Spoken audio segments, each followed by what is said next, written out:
Welcome, dosto, to your very own YouTube channel. Today, we're diving into a new chapter, Chapter 17 Part 1, The Defense of Leh. This is going to be an exciting and insightful journey, so get ready to learn and absorb. Dosto, I must say, you've done an excellent job answering the previous questions. We've received responses from many of you with different IDs, and our team has responded to each one of you. A big shout out to all of you who are actively participating. Let me remind you, all the answers to the questions we ask are right here in the video. So, please watch it carefully, rewatch it as many times as needed, and most importantly, try to write the answers in your own words. This process will not only enhance your understanding, but also make your preparation stronger. And remember, no other channel provides content with this level of detail and dedication. Dosto, before we begin, please make sure to like, share, and subscribe to the channel to stay updated and motivated. Let's start with today's question. Listen carefully, and don't forget to answer it in your own words. Let's go. Dosto, as always, we'll begin with a set of questions to test your understanding of Chapter 17 Part 1, The Defense of Leh. These questions are based on the content we'll cover in this video, so make sure you listen carefully and take notes. Question 1 states, in early 1948, Leh faced significant vulnerabilities due to its strategic isolation, minimal defenses, and the anticipated raider incursions once mountain passes reopened. Indian efforts, led by Major Preeti Chand, included the deployment of reinforcements, militia training, and infrastructure improvements to prepare for an impending summer offensive. These actions marked the beginning of organized defensive preparations in Ladakh. 1. Assess the strategic vulnerabilities of Leh in early 1948, considering its geography, limited defenses, and communication challenges. 2. How did the reinforcement column led by Major Preeti Chand contribute to establishing a defensive framework in Leh? Discuss the significance of their march across Jojila and their early efforts in organizing defenses. 3. Analyze the role of local militia training and infrastructure development in strengthening Leh's defenses. How effective were these measures in addressing the region's isolation and vulnerability to raider incursions? 4. What lessons can be drawn from the defensive preparations in Leh regarding the importance of logistics, adaptability, and local engagement in high-altitude warfare? Alright, dosto, let's move on to question 2 from today's session. Make sure you're paying close attention to the details. Question 2. The defense of Leh during May-July 1948 saw Indian forces facing a multi-pronged offensive by raiders while grappling with harsh terrain, logistical isolation, and low morale. Despite severe challenges, timely reinforcements and adaptive tactics helped stabilize the situation, marking a critical phase in the Indo-Pak War of 1947 to 1948. 1. How did the multi-directional threat posed by the raiders influence Indian defensive planning and tactical positioning in and around Leh? 2. What role did terrain and weather conditions play in shaping the tactics of both Indian forces and the raiders during the campaign? 3. Assess the impact of airborne and overland reinforcements on Indian tactical responses, particularly in critical engagements at Khalatse, Dumkhar, and Himis Shukpa. 4. Evaluate the decision to withdraw Nubra sector troops to strengthen Leh's defense. How did this decision align with the principles of economy of force and concentration of effort? Dosto, as always, I encourage you to watch the video carefully and then try to answer each part of the question in point form. Breaking it down into points will not only make it easier for you to remember, but also help you structure your answers better for exams. This is your opportunity to test your understanding and reinforce your learning. All the best, and let's begin with today's part of Chapter 17, The Defense of Leh. Chaliye, shuru karte hain. Dosto, let's first dive into the topography and communications of Ladakh to set the stage for understanding the defense of Leh. Geography plays a critical role in this region, so make sure to refer to the map and relate it to what we are about to discuss. Geography of Ladakh. District extent. The Leh district stretched from Kargil to the Tibetan boundary, encompassing three significant mountain ranges: Himalayan Range, Karakoram Range, Jaskar Range. Major rivers. The region was traversed by several major rivers: Indus River, Shyok River, Suru River, Nubra River. Valley directions. Most valleys in the region ran east-west, while their tributaries generally flowed north-south, creating a unique and challenging landscape for operations. Dosto, this geography, with its vast mountain ranges and river systems, defined the challenges and strategies during the defense of Leh. Look at the map, relate the features, and keep these points in mind as we move forward. Dosto, let's now explore the strategic importance of Leh, a region that has historically been a key hub for trade and connectivity. Its unique location and network of routes made it vital for defense and logistics. Let's break it down. Leh's strategic importance. Caravan routes. Leh was the center of ancient caravan routes connecting key regions: Tibet, Xinjiang, China, Skardu, Manali. Key passes. The region was accessible via significant high-altitude passes: Khardungla, 5,602 meters; Changla, 5,598 meters; Taglangla, 5,328 meters. Access routes to Leh. Multiple routes provided connectivity. Kargil to Leh, 176 kilometers through the Indus Valley. Jojila to Kargil to Leh, 376 kilometer, a critical supply route. Leh to Yarkand, 720 kilometers, via the Shyok Valley, linking the region to Central Asia.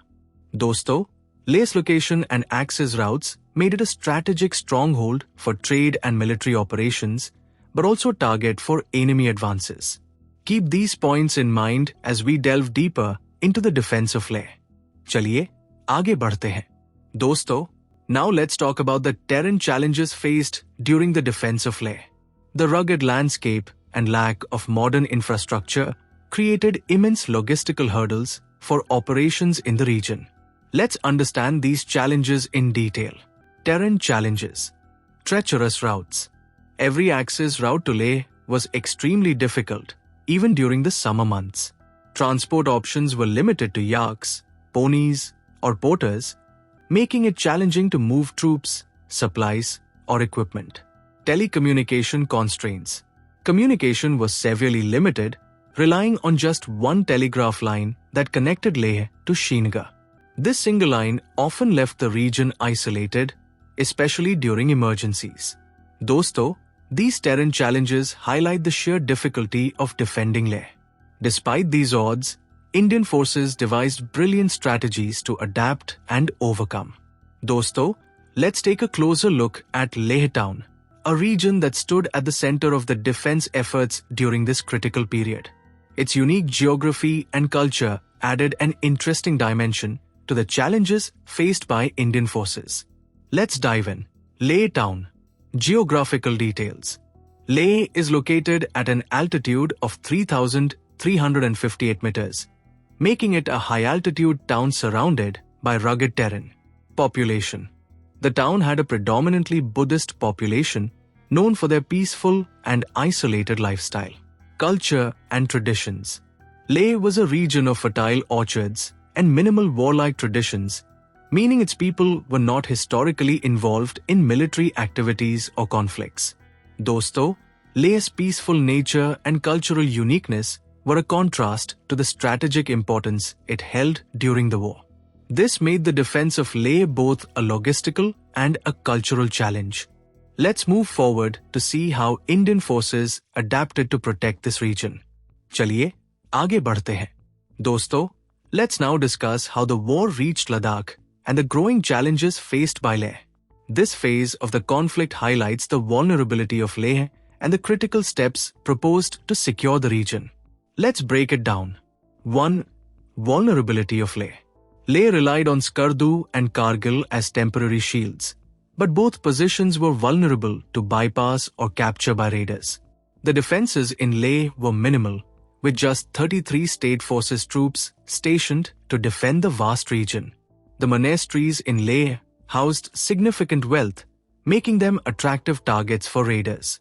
2. Brigadier L.P. Sen's proposal. On 16 January 1948, Brigadier Sen proposed sending a detachment of 2 Dogra to Leh.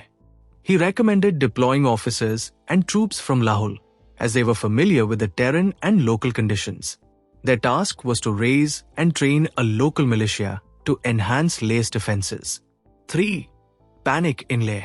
The attack on Skardu, 11th February, caused panic in Leh. The commander in Leh sent frantic telegrams requesting immediate reinforcements of 1,000 troops by air, permission to move the treasury of 3 lakhs rupees into the fort for safekeeping. Dosto, these moments reflect the growing pressure on Indian forces to secure Leh amidst rising threats. The minimal defenses and panic highlight the urgency of strategic planning. Let's move forward to explore how these challenges were tackled. Or don't forget to like, share, and subscribe for more such insights. Dosto, let's simplify the reinforcements sent to Leh through a flowchart. This will help you understand how the column was organized and the challenges it faced during its march to Leh. Grab your notebooks and sketch this flowchart for better recall. Let's begin. Reinforcements sent to Leh. 1. Composition of the column. Leader: Major Preethi Chand, to Dogra. Included: Indian Army, 2 officers, 1 Viceroy's Commissioned Officer, VCO, 3 NCOs. State Forces: 1 officer, 2 VCOs, 56 other ranks, ORS. 2. Difficult march to Leh.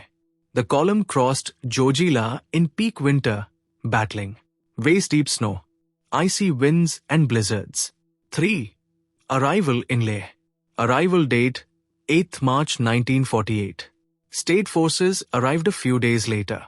The local populace welcomed the reinforcements with enthusiasm, boosting morale. Dosto, this flowchart highlights the composition, challenges, and arrival of the reinforcements. It reflects the determination of the Indian Army to secure Leh despite extreme conditions. Don't forget to draw this chart in your notebook for better retention.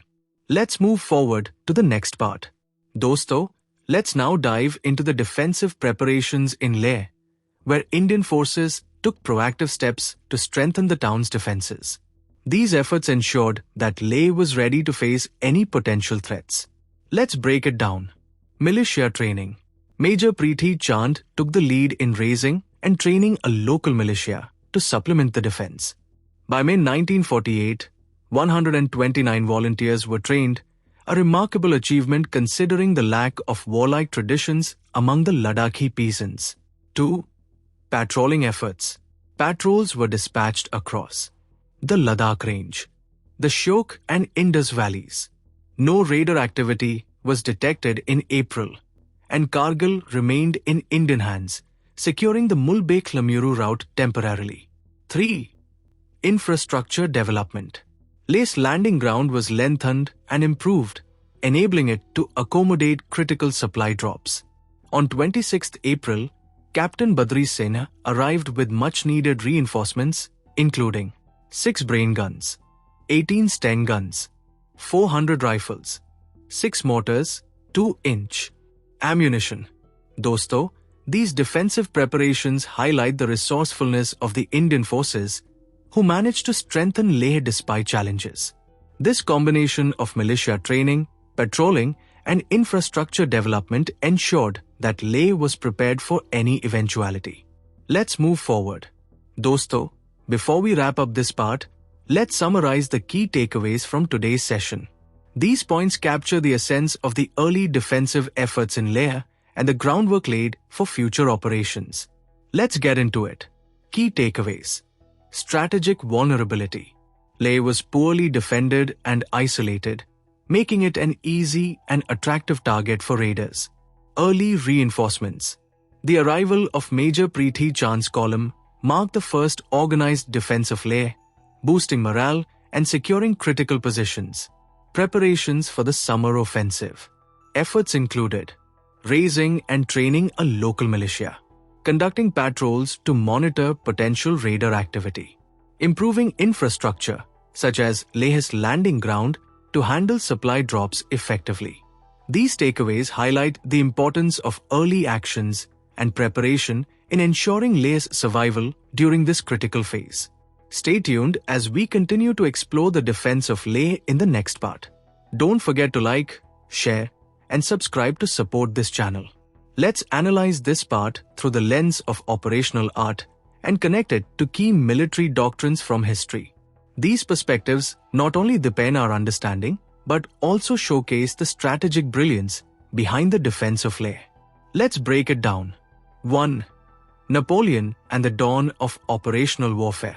The early reinforcement of Leh by Major Preeti Chand's column reflects Napoleon's principle of rapidly securing critical locations to preempt enemy advances. The decision to train a local militia highlights the Napoleonic focus on mobilizing available resources, effectively strengthening defenses in regions with limited support. 2. Prussian-German operational art. The systematic preparation of Leh's defenses through militia training, patrols, and infrastructure improvements aligns with the Prussian principle of careful planning and disciplined execution to fortify key positions. The proactive measures to anticipate raider movements, such as patrolling near Chaubatla, reflect the German emphasis on preempting enemy actions before they can exploit vulnerabilities. 3. The Tsarist and Soviet operational art 1853 to 1991. The use of local militia and patrols to create a layered defense echoes Soviet operational principles of mobilizing indigenous forces to enhance operational depth. The harsh winter march across Jojila, a feat of perseverance and ingenuity, mirrors Soviet strategies of overcoming logistical challenges in extreme conditions to secure critical objectives. These operational art principles emphasize the brilliance of the strategies employed in defending Leh. The combination of rapid action, disciplined preparation, and local resource mobilization laid the foundation for Leh's survival in this critical phase. Don't forget to like, share, and subscribe for more such insights. Dosto, welcome to the second part of this video, the defense of Leh, where we'll discuss how Leh was threatened in May 1948. The melting snow brought new challenges as the mountain passes opened up for enemy movements. Let's break this down step by step. 1. The strategic situation in May 1948. Spring meltdown. As the snow melted, the mountain passes became navigable, enabling easier movement for raiders into key regions. Raider movements. On 3rd May, raiders began assembling in the Bayak Dengdo Nala, a strategic location for launching incursions. They also occupied villages in the Shyok Valley, further extending their control and posing a direct threat to Leh. Dosto, the opening of mountain passes and the raiders' strategic positioning created significant challenges for Indian forces. Stay tuned as we dive deeper into the evolving situation and the defensive measures taken. Dosto, let's simplify and visualize the raiders' routes to Leh using a flowchart. This will help you understand the multiple directions from which Leh was threatened. Make sure to pause the video, correlate this explanation with your notes, and draw it in your notebook for better recall. Let's dive in. Raiders' routes to Leh. Route 1. Skardu via Shyok Valley. Raiders advanced through the Shyok Valley and crossed Khardungla, 5,602 meters, or Lezamau La to approach Leh. Route 2. Indus Valley. Raiders followed the Indus Valley, passing through Grugado and Saspul Gompa, moving closer to Leh. Route 3. South of Indus. The third route led south of the Indus, passing through Bod Kharbu, opening an approach to Leh from the southern flank. These three routes allowed a multi-directional threat converging on Leh from the north, Shyok Valley, the west, Indus Valley, the south, Bod Kharbu. Dosto, this flowchart explains how the raiders planned a multi-pronged attack on Leh. Pause, draw it in your notebook, and relate it to the strategic movements we're discussing. let's move forward to see how Indian forces responded to this growing threat. Dosto, let's now focus on the challenges for Indian reinforcements, a critical aspect of the defense of Leh. The fall of Kargil created significant obstacles, forcing Indian forces to adapt quickly. Let's break it down step by step. Challenges for Indian reinforcements. Communication cutoff. The fall of Kargil on 10th May severed the line of communication between the Leh garrison and the rest of the Indian forces. This isolation posed a major logistical challenge for reinforcement and resupply efforts. Routes for reinforcement. With Kargil lost, reinforcements could only arrive through two difficult options. Mountain route from Manali. A 400 km route through treacherous terrain, requiring immense endurance and logistical planning. Air transport. Using an improvised airfield at Leh, 3,358 meters, air transport required. Skilled pilots experienced in high-altitude flying. Specialized planes capable of operating in challenging conditions. Dosto, these challenges highlight the immense difficulties faced by Indian forces in reinforcing Leh under hostile and isolated conditions. Despite this, their resilience and adaptability turned the tide. Dosto, let's now talk about the raider advances and initial skirmishes, a critical period that tested the resilience of Indian forces and the Leh garrison. The raiders' progression and the collapse of key positions left Leh increasingly vulnerable. Let's break it down. 1. Raider progression. 11th May, two Indian platoons near Chumikla engaged in a skirmish with a raider battalion, marking the beginning of direct confrontations in the region. 14 to 15 May, raiders advanced further, capturing Bod Khabu and operating near the Khalitse Bridge, a vital position for connectivity. 2. Collapse of key positions. 22nd May, raiders launched an attack on the Khalitse Bridge, forcing Indian troops to destroy the bridge to prevent its capture. Following this, Indian state forces scattered, leaving Leh with little defensive support and exposing its vulnerability. 3. Morale issues. Arrival of routed forces. Remnants of routed forces from Marol, led by Major Kauts and Lieutenant Colonel Sampurna Bachan Sen, arrived in Leh. Their arrival further demoralized the garrison, spreading fear and uncertainty. Panic among troops and civilians. Reports of troop desertions and growing fears of raider attacks caused widespread panic among both soldiers and civilians in Leh. Dosto, this phase showcases the severe challenges faced by Indian forces as raiders advanced and key positions fell.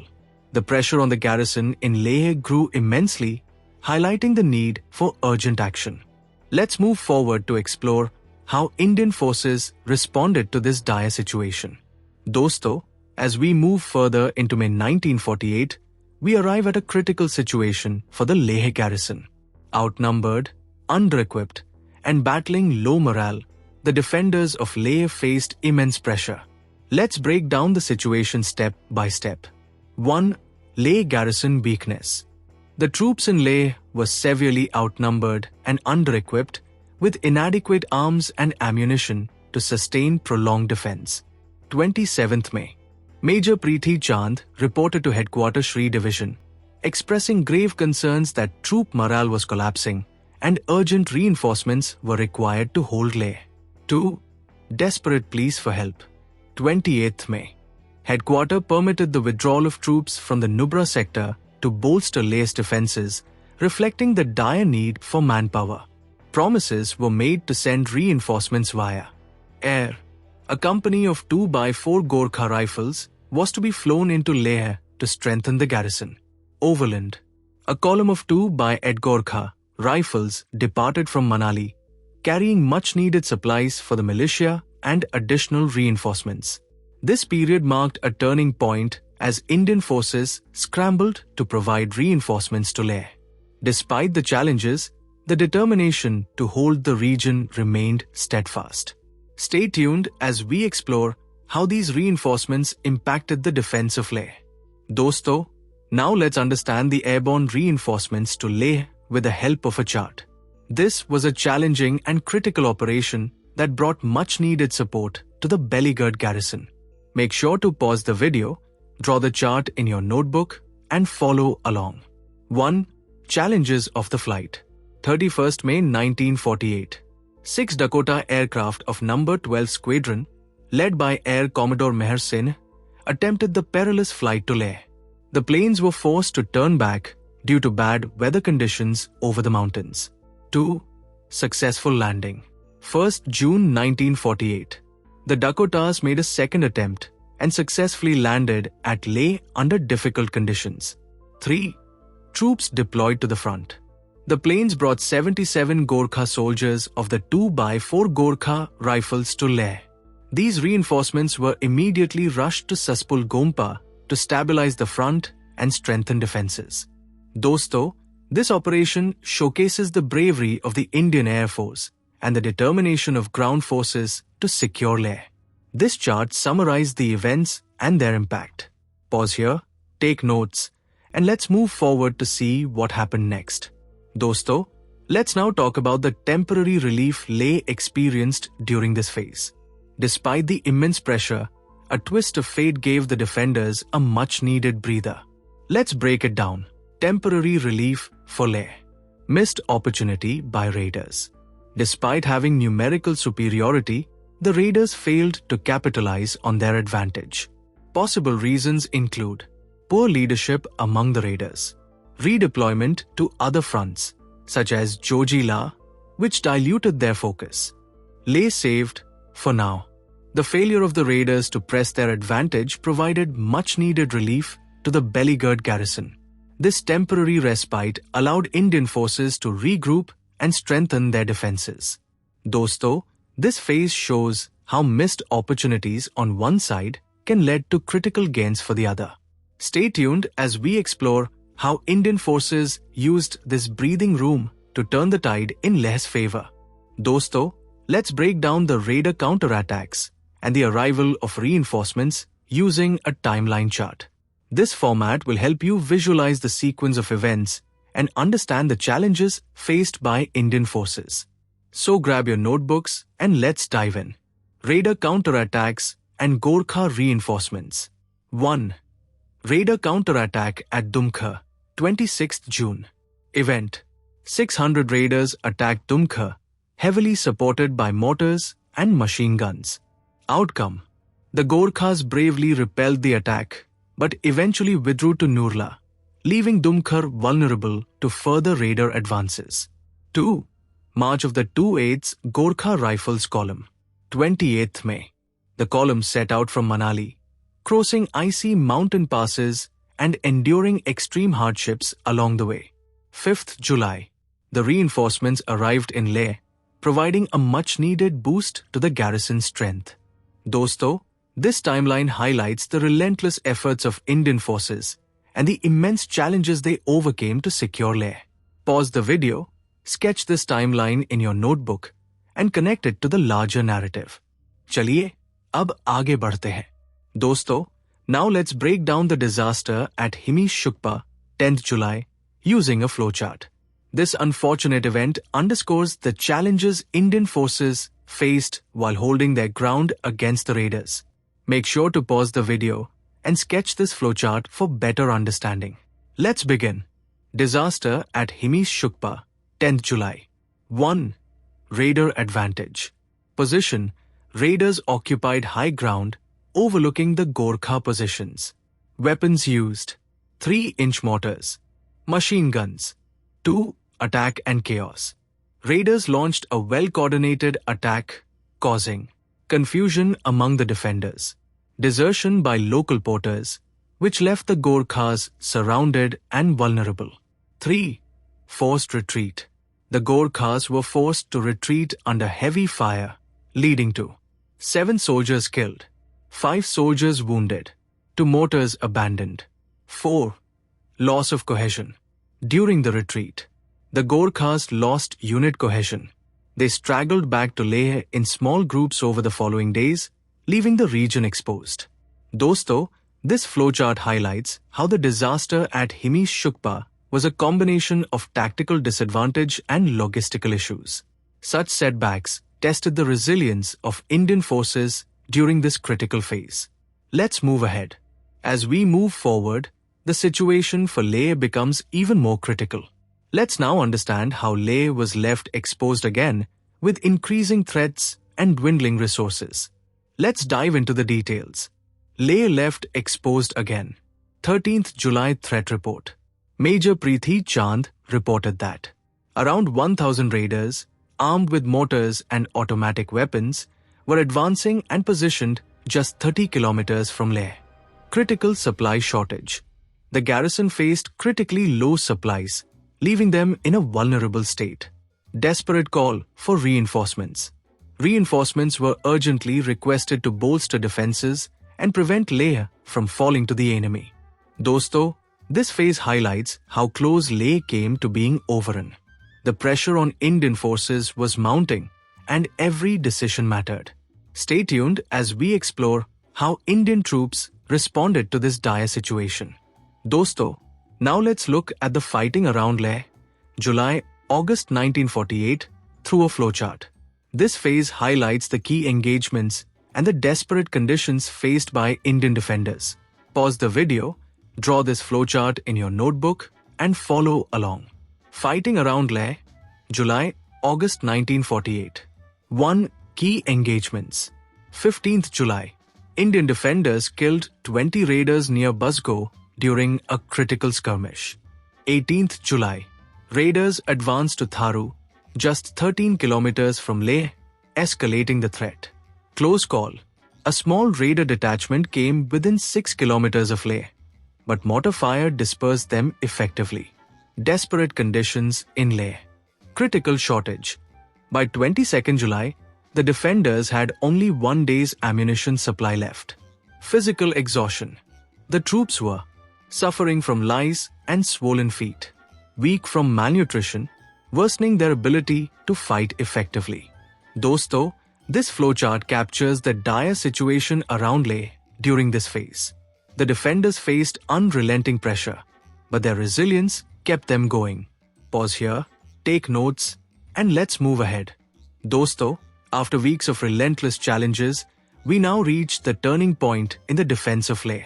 The arrival of reinforcements and supplies brought much-needed stability and hope to the defenders. Let's break it down. 1. Arrival of reinforcements. 23rd July. A detachment from the Shyok Valley reached Leh, bringing 68 State Force troops, 47 militia personnel. 15th August onwards, supplies and reinforcements began arriving by air, boosting morale and replenishing critical resources. 2. Stabilization. Raider momentum waned. The raiders failed to launch a decisive attack on Leh, leading to a decline in their momentum. Boost in confidence. With small successes on the battlefield and the promise of more reinforcements, the defenders regained their confidence. Dosto, this turning point marked the beginning of the end for the raiders' advances in Leh. The combination of reinforcements, supplies, and resilience ensured that Leh held its ground. Dosto, let's wrap up this part by summarizing the key takeaways from today's session. These points capture the essence of the challenges and triumphs in the defense of Leh. Let's get into it. Key takeaways. Critical weaknesses.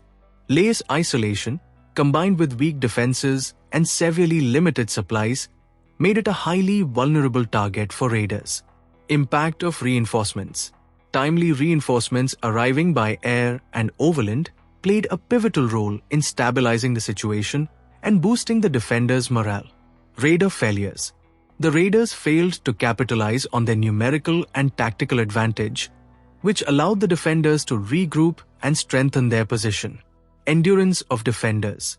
The defenders in Leh showed remarkable resilience, enduring severe hardships and holding the line against repeated attacks despite overwhelming odds. Dosto, these takeaways remind us of the incredible grit and determination of the Indian forces during this critical phase. Leh's defense was a testament to teamwork, adaptability, and sheer willpower.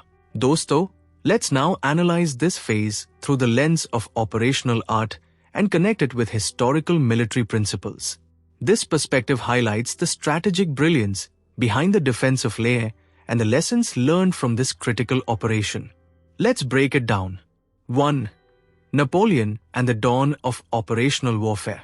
The defenders' ability to hold Leh despite being outnumbered reflects Napoleon's principle of maintaining critical strongholds to deny the enemy access to key terrain.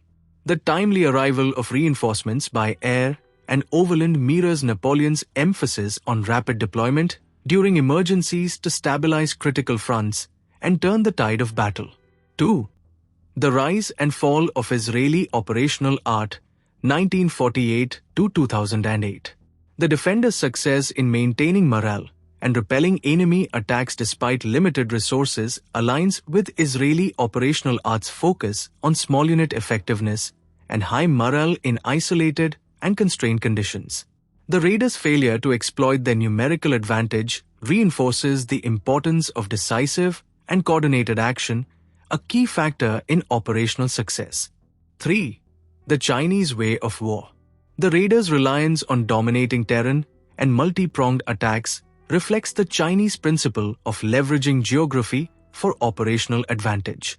However, Indian forces countered this with localized resistance, effective use of reinforcements, endurance and adaptability in mountain warfare. This demonstrates the importance of persistence and adaptive strategy in overcoming geographical and numerical disadvantages. Dosto, these insights show how Indian forces applied timeless principles of operational art to defend Leh under extreme conditions. It's a powerful reminder of how strategy, endurance, and adaptability can overcome even the toughest challenges. Stay tuned as we explore the next part of this campaign. Don't forget to like, share, and subscribe for more such strategic analysis. Jai Hind.